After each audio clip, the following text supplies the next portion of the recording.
नमः शिवाय। आपण मानकर प्रिय कार्यक्रम शिव कथार आसर को मु शरण नना और मो संगे मो चरण नना दुई नना तरफ आपण मान स्वागत आज्ञा। गत अध्याय आम केते कण आलोचना करथिले किभली भाबरे अन्नपूर्णा स्थापित हेले काशी क्षेत्र रे आउ काहे कि तांको ना हैला अन्नपूर्णा। ये प्रसंग रे आमे माने आपण मानकु गोटे प्रश्न पचारथिलु। आ प्रश्न थिला को साधु निज काछी बा काछिया रे ट्रेन को धारण कर ट्रेन को गोपनीय कर रखिथिले। उत्तर होउचंती भारतीय तंत्र जगतर आदि गुरु वामाख्यापा पंगीय साधक स्वामी निगमानंदंकर परम पद गुरुदेव तांत्रिक गुरु श्रीयुक्त वामाख्यापा। यह हूँ प्रश्नर उत्तर ना। हाँ गत अध्याय एत सब जिनस आलोचना करथिले कौन कौन घटी आज्ञा। प्रथम रु एपटे माँ पार्वती आसीगले काशी क्षेत्र को अन्नपूर्णा भाव में विराजमान करिसेंती भगवान शंकर सेठी अछंती। एने सत्यवती जन्म हो गले सत्यवती जन्म होगी विवाह कर सारे राजा हरिश्चंद्र को। सत्यवती पूर्व जन्म मने नहीं जाति स्मर बा पूर्व स्मर हवा एते सहज कथा नुह। यही समय रे कौन है भगवान शंकर मन पड़ला कहले अरे हे मु तो पार्वती की कही पार्वती तमे जाओ मु जाई पछे पछे पहुंचुची। पत्नी मोर मत अपेक्षा करिछि काशी रे दिव्य धाम पावन धाम मते जीवाकू पड़िबो। भगवान शंकर स्मरण कले माँ पार्वती को आउ बाहरले बसिकी वृषभ पिठी रे भगवान शंकर बाहरले गणेश कार्तिक को संगत रे धरी। एइट पुराण नना कौन लिखुचंती थरे पढ़ी की सुन। अच्छा एथु अनंतरे कथा सुण ऋषि श्रेणी मने मने विचारिले प्रभु शूल पाणी कैलाश को छाड़ी एबे काशी क्षेत्र जीवा गिरिराज तनयांको बदन देखिबा। एते चिंती निज पासे वृषभंकु आनी तापुष्ठ उपरे विजे कले से ही क्षणी काशी क्षेत्र अभिमुखे करंती गमन संगते अछंती कार्ती केय गजानन बेढ़ीन प्रथम गण छंती चौकती आलोट चामर करे धरी से ढालती श्वेत छत्र फिटाइन केटे किछि सिरे कर्पूर कस्तूरी केही बिंचई आगरे शून्य मार्गे खेपी अछि कपिलानंदन निशार्ध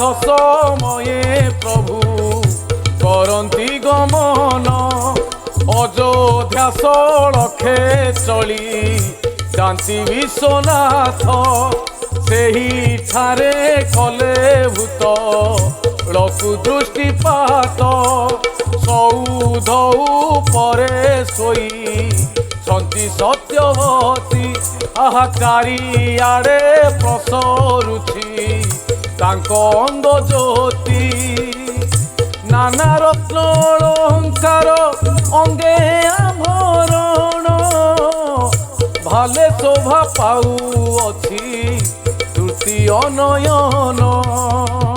कौन कहउचंती पुराणकार ना भगवान शंकर कैलाश को छाड़ी वृषभ को धरी गणेश कार्तिक समेत यात्रा आरंभ करदेले।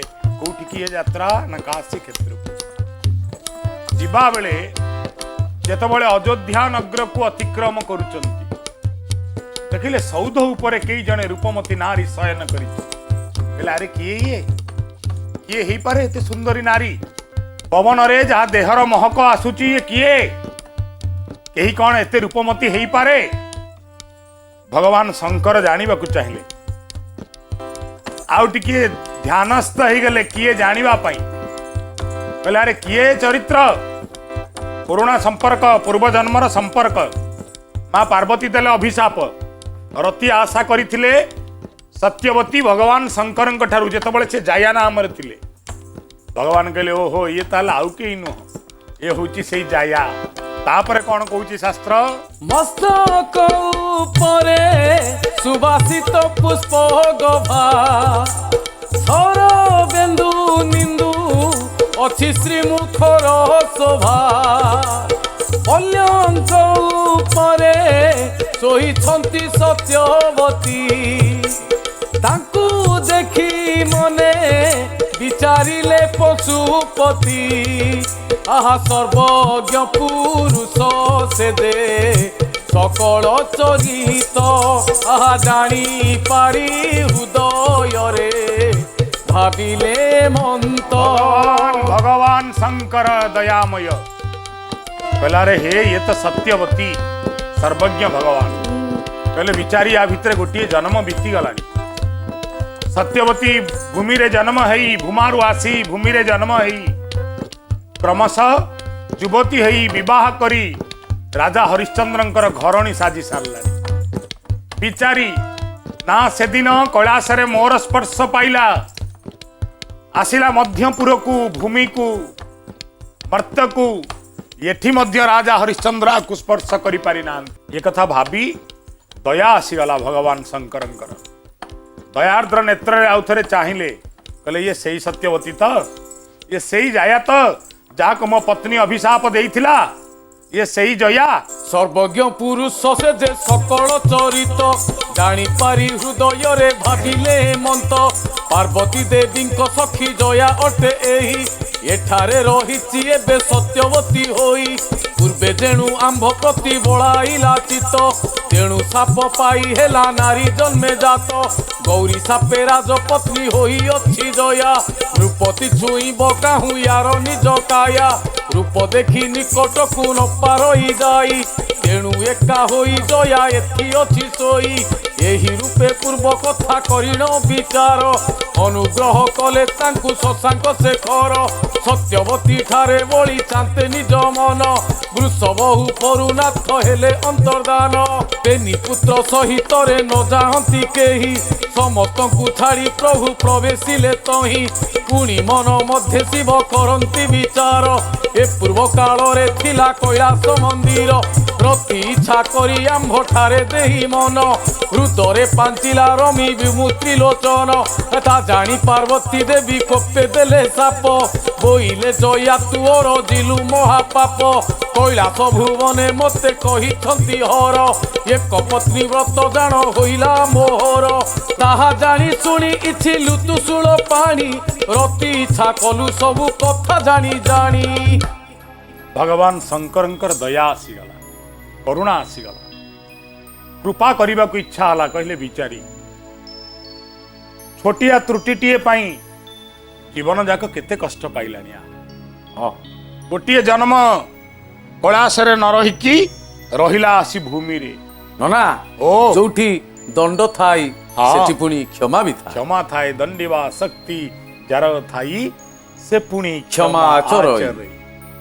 दंड भगवान देई नांती किंतु पत्नी देइचंती दंड क्षमा आचरण कले भगवान कहले ना ना केते बड़ पुण्यात्मा थिला बोली कैलाश रे स्थान पाइथिला छोट गोटाए त्रुटि पाई पत्नी मोर ताको एटिकी पठेई दी एबे मते ता पाखरे पहुंचीबाकू पड़िबो कौन कले भगवान शंकर आउ काल विलंब न करी भगवान शंकर अंतर्धान हो गले वृषभ पिठिरु काहाकू किछि जानिबाकू देइलनी सोईचंती सत्यवती भगवान शंकर भाविले मु जदि स्व बेसरे रहिबी ताहले मु ताकू मोक्ष देई पारिबी नाही अतएव भगवान शंकर हरिश्चंद्रंकर बेश को धारण कले जो राजा हरिश्चंद्र जीवन रे केबे भी सत्यवती को छुई नांती आज प्रथम थर सत्यवती को प्रेम दबा पाई प्रणय दबा पाई रति दबा पाई आसी तांको पाखरे उपस्थित हो गले एवं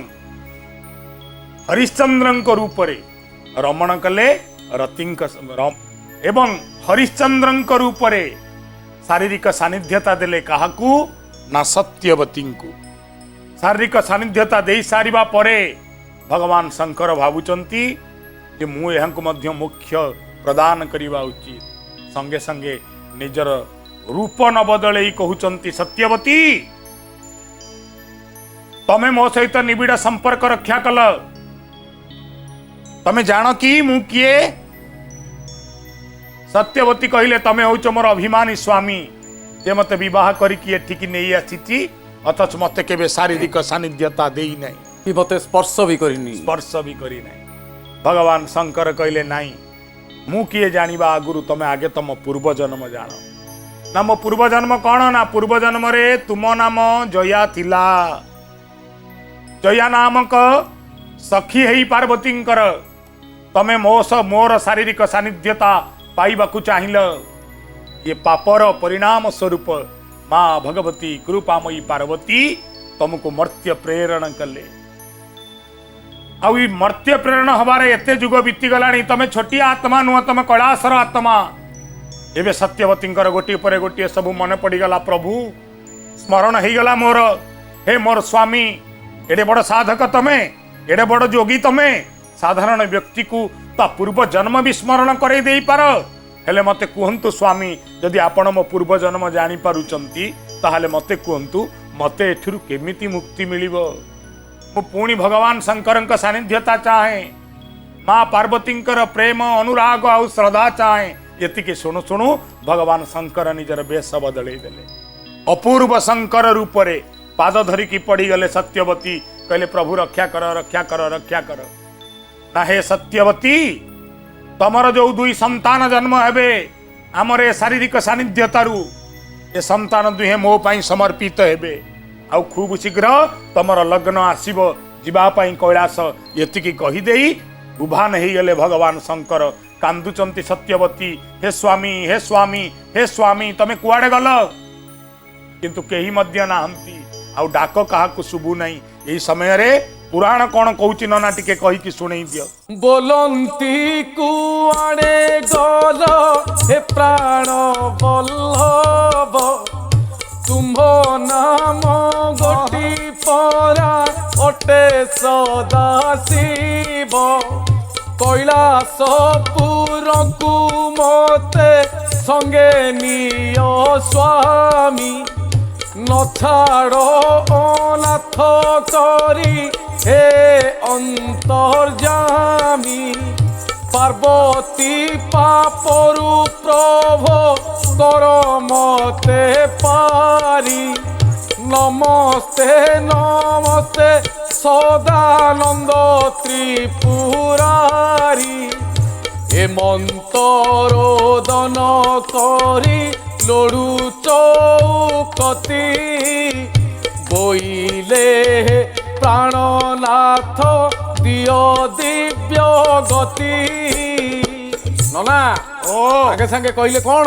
जे मते सांगे नियो मते गति दियो किंतु एबे भगवान नाहंती भगवान चली गले भगवान को स्मरण करी कांदीबाकू लागुचंती सत्यवती हे प्रभु आपणक ब्रह्मबिंदु मते दुईटी संतान प्रदान करिवे जदि यह सत्य तबे मु तो हेली पत्नी आपण मोर पति जदि आपण मोर पति पति कौन एमिति हेई पारे पत्नी की छाड़ी देई चली जाई पारे पति रहिबो कैलास रे पत्नी रहिबो ए भूमि रे पुणी शोक कौन ना अभिमान करूचंती आउ कौन आहा दिव्य देह धरी आसीथिलो मोर पास कि दोष देखिण पुणी होइले अदृश्य दरिद्र हस्तरे आनी समर्पिल निधि पुणी ताहा चिंपा हरिनेल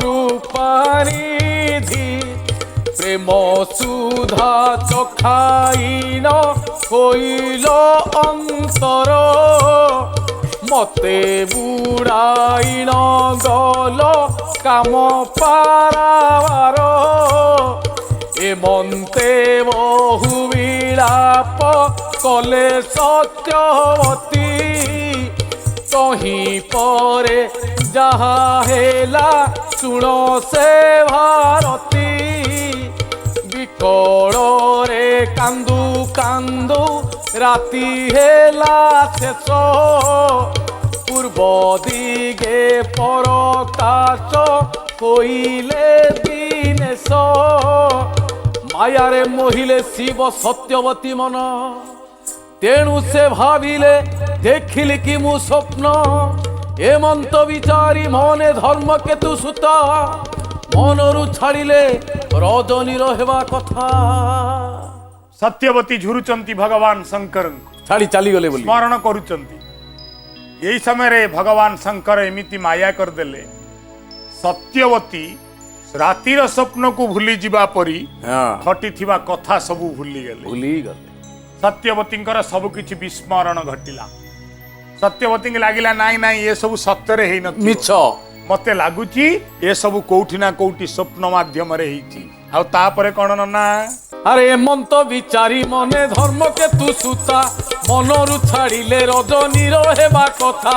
ଏଥୁ ଅନ୍ତରେ ଶୁଣ ଅପୂର୍ବ ଚରିତ ବାରଣାସୀ କ୍ଷେତ୍ରେ ପ୍ରବସିଲେ ବିଶ୍ୱନାଥ ବୃଷଭ ପୃଷ୍ଠରୁ ଉତ୍ତରୀଣ କୃତିବାସ ନିଜ ମନ୍ଦିରରେ ଯାଇ ହୋଇଲେ ପ୍ରବେଶ ପ୍ରଭୁଙ୍କୁ ଦେଖନ୍ତେ ଦୂରୁ ଉଠି হৈମବତୀ ଚରଣ ଯୁଗଳ ତଳେ ପ୍ରଣମିଲେ ଧାତି ମାତାଙ୍କ ଚରଣ ପ୍ରଣମିଲେ ଷଡ଼ାନନ ଗଣେଶ ପଡ଼ିଲେ ଯାଇ ଜନନୀ ଚରଣ ତହିଁ ପରେ ସଦାନନ୍ଦ ବସିଲେ ଆସନେ ପାର୍ବତୀ ରହିଲେ ଏକା ତାଙ୍କ ସନ୍ନିଧାନେ ତାହା ଦେଖିବେନି ପୁତ୍ର ବାହାର ନବରେ ବାସ କଲେ ଶିବ ଗଣ ଘେନି ସଙ୍ଗତରେ ବିଚିତ୍ର ମନ୍ଦିରେ ବାସ କଲେ ସୁଢ଼ ପାଣି ଆଗେ ଉଭା ହୋଇ ବୋଲନ୍ତି ଯେ ଠାକୁରାଣୀ आहे प्रभु विशेश्वर ब्रह्मांड ठाकुर समस्त चरित मते होइला गोचर आसीबा बाटरे काली घटिबा वृत्तांत जानी अति आनंदित हेला मोर चित्त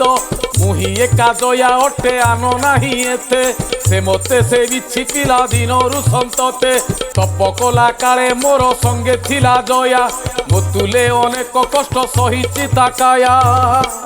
जेतबेले भगवान शंकर जाई पहुंची गले विश्वनाथ मंदिर रे माँ पार्वती आसी प्रणाम कले पिला माने जाई पार्वती को प्रणाम कले शिवगण सब बेढ़ी गले। एतिकी बेले माँ पार्वती कहले तम माने जी जुआडे जाउच जाओ मोर टिके तम बापा सहित कथबार्ता अछि।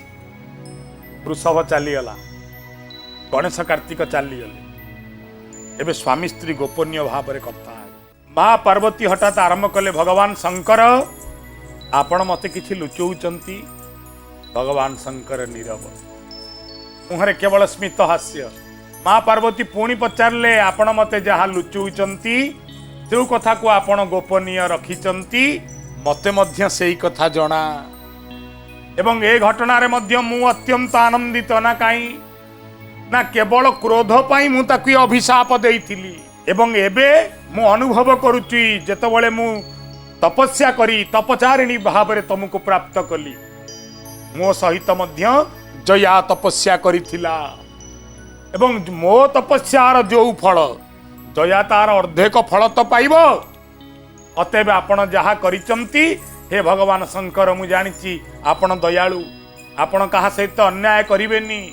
मु मध्य प्रति मुहूर्त अनुताप करुथिली जया जीवन रे घटिथिबा घटना पाई आपण आज ताकू मोक्ष देइचंती उद्धार कले कारक हेइचंती। एहा ही मो पाई सबुटु बड़ खुशीर कथा नना आउ कोन कहिला शास्त्र बढ़िया बढ़िया तापरे कोन आहा मु कला तपस्या फल अछि तार भाग तेणु से होइला प्रभु तुम अंग संग जेमंते मोहर कार्तिकेय गणनाथ तेमंते जन्मिबे जया गर्भुबेनी पुत्र एते बोली भगवती प्रभु मुख चाही आनंदरे हस हस हेले उभा होई एहा सुनी अल्प अल्प हसी त्रिलोचन उठी आसी पार्वती की कले आलिंगन श्रीमुखे चुंबन देई भुज धरी टाणी अंतपुरे प्रवेशिले शंकर सर्वाणी काशी क्षेत्रे वास कले प्रभु निश्चिंतरे मन देई शुण सर्वे एथु अनंतरे नना ओ एटी गोटे कथा कोन कुओ शिव शंकर शिव ठाकुर बोधे भाबुतले कथाटाकू टिके गा लुचेई दो ना जेतबेले एकथा कहिले माँ पार्वती भगवान शंकर तथा विस्मित हास्य दौचंती। पार्वती कहिले हे मोर पति हे मोर प्राण प्रिय भगवान शंकर ये कथा मध्य मने रखंतु ना कौन ना मो संतान जो संतान जन्म हब सत्यवतीर से दुई जन मध्य आपणक सेवारे समर्पित हेबे ଏହା ହିଁ ଅତ୍ୟନ୍ତ ଆନନ୍ଦର କଥା। देखिबा किए जन्म ଯୁଗ ଯୁଗ ଧରି ତପସ୍ୟାର ଫଳ ଅଛି। ମୁଁ ଯେତିକି ତପସ୍ୟା କରିଛି ସିଏ ସେତିକି ତପସ୍ୟା କରିଛି। ମୁଁ ଯେମିତି ଫଳ ପାଉଛି ସିଏ ମଧ୍ୟ ସେମିତି ଫଳ ପାଇବା ଉଚିତ। ଭଗବାନ ଶଙ୍କର ଆଉ ଗୋଟିଏ ସ୍ମିତ ହାସ୍ୟ ଦେଲେ, କହିଲେ ଏଉଠୁ ଶିବଲୀଳାର ଅୟମ ଆରମ୍ଭ ହେଲା। ପୁଣି ଆଉ ଦୁଇ ଜଣ ଜନ୍ମ ହେବେ। କିଏ କିଏ ଜନ୍ମ ହେବେ ନା ନନ୍ଦୀ ଆଉ ଭୃଙ୍ଗୀ। ସେବା କରିବେ କାହାକୁ ନା ଭଗବାନ ଶଙ୍କରଙ୍କୁ। ମନେ ରଖିବେ, ନନ୍ଦୀ ଭୃଙ୍ଗୀ ଜନ୍ମ ହେଲେ ସତ୍ୟବତୀଙ୍କ କୋଳରୁ। ସତ୍ୟବତୀ ସେଇ ଯିଏ ପୂର୍ବରୁ କୈଳାସରେ ଜୟା ନାମରେ ଥିଲେ। ଇଏ ହେଉଛି ଭାରତୀୟ ପୋଥି ପୁରାଣର ମହାନତା। କୋଉଠି ଥିଲେ ଜୟା, କୋଉଠି ଆସି ପହଞ୍ଚିଲେଣି, କ'ଣ କ'ଣ ଘଟିଲାଣି। ଏବେ ନନ୍ଦୀ ଆଉ ଭୃଙ୍ଗୀ ଜନ୍ମ ହେବାକୁ ଯାଉଛନ୍ତି ସତ୍ୟବତୀଙ୍କ କୋଳରୁ। ଯେତେବେଳେ ପାର୍ବତୀଙ୍କର ସମର୍ଥନ ଦେଖିଲେ, ମୁହଁରେ ସ୍ମିତ ହାସ୍ୟ ଦେଖିଲେ, ଭଗବାନ ଖୁସି ହେଇଗଲେ। ପାର୍ବତୀ କହିଲେ, ହେ ଭଗବାନ ଶିବ ଶଙ୍କର, ମୁଁ ଅତ୍ୟନ୍ତ ଆନନ୍ଦିତ, ମୁଁ ଅତ୍ୟନ୍ତ ଖୁସିରେ ଆତ୍ମହରା। ଭାବୁଛ କି ମୁଁ ମନ ଉଣା କରୁଛି? ମୁଁ ଆଦୌ ମନ ଉଣା କରୁନାହିଁ, ବରଂ ମୁଁ ଆନନ୍ଦିତ ହେଉଛି ଯେ ଭଗବାନ ଶଙ୍କରଙ୍କର ଲୀଳା ପୃଥିବୀର କୋଣାନୁକୋଣରେ ବ୍ୟାପ୍ତ ହେବ। ଭଗବାନ ଶଙ୍କରଙ୍କର ଲୀଳା ବିଶ୍ୱର କୋଣାନୁକୋଣକୁ ସଞ୍ଚରି ଯିବ। ଏହା କ'ଣ ସୁଖ ନୁହଁ? ଏହା କ'ଣ ଆନନ୍ଦ ନୁହଁ? ପତ୍ନୀର ଖୁସି କୋଉଠି ନା ପତିର ବ୍ୟାପ୍ତିରେ। ପତ୍ନୀର ସୁଖ କୋଉଠି ନା ପତିର ଶାନ୍ତିରେ। ଆମ ଘରେ ସ୍ୱାମୀ ସ୍ତ୍ରୀଙ୍କ ଭିତରେ ଦ୍ୱନ୍ଦ୍ୱ କାହିଁକି ହୁଏ? ସ୍ୱାମୀ ପେଟରେ ପେଟେ କଥା ଲୁଚେଇଛି, ସ୍ତ୍ରୀ ପେଟରେ ପେଟେ କଥା ଲୁଚେଇଛି।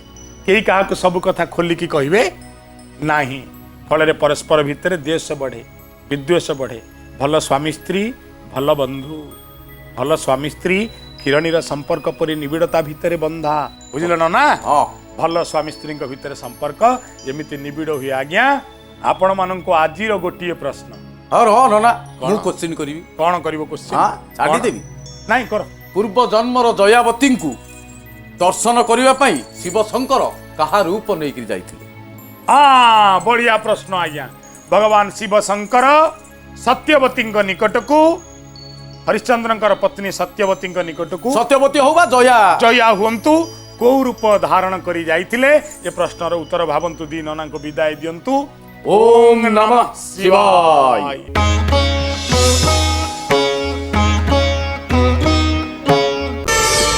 ପ୍ରାର୍ଥନା ଆମ ଆନନ୍ଦର ଉତ୍ସ।